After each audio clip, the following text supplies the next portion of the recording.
రాష్ట్రం జగన్మోహన్ రెడ్డి గారు చంద్రబాబు గారు అప్పు చేసిన అప్పుల వల్ల.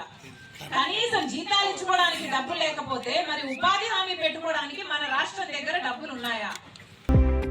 ముమ్మాటికి లేవు. చంద్రబాబు గారి దగ్గర డబ్బులు లేవు.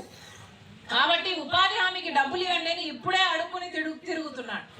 పార్లమెంటులోనేమో మద్దతు ఇచ్చారు. ఉపాధి హామీ బిల్లు మారుస్తుంటే 60% కేంద్రం పెట్టుకుంటుంది, 40% రాష్ట్రం పెట్టుకుంటుంది అని. అక్కడ మద్దతు ఇవ్వడం ఎందుకు? మళ్ళీ ఇక్కడ అడుక్కొని తిరగడం ఎందుకు? చంద్రబాబుని కూడా సూటిగా ప్రశ్నిస్తుంది కాంగ్రెస్ పార్టీ. ఇది భావ్యం కాదు.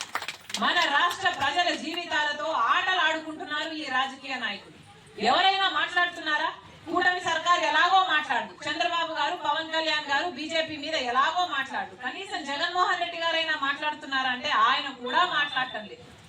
ఎందుకంటే ఆయన కూడా బీజేపీకి అమ్ముడుపోయాడు కాబట్టి, ఆయన కూడా బీజేపీ మోడీ దత్తపుత్రుడు కాబట్టి, ఆయన కూడా బీజేపీకి బినామీగా మారాడు కాబట్టి. రాజశేఖర రెడ్డి గారు అంత చిత్తశుద్ధితో ఉపాధి హామీ పనిని అంత అద్భుతంగా జరిపి చూపిస్తే హామీని కూనీ చేస్తుంటే కనీసం ఒక్క మాటైనా మాట్లాడడం లేదంటే మరి జగన్మోహన్ రెడ్డి గారికి బీజేపీని ఎదిరించే సత్తా ఉన్నట్ట లేనట్ట? ముమ్మాటికి లేనట్టు.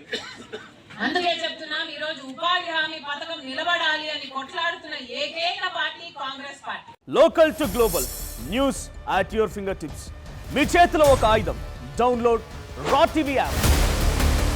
Media legend Ravi Prakash is back.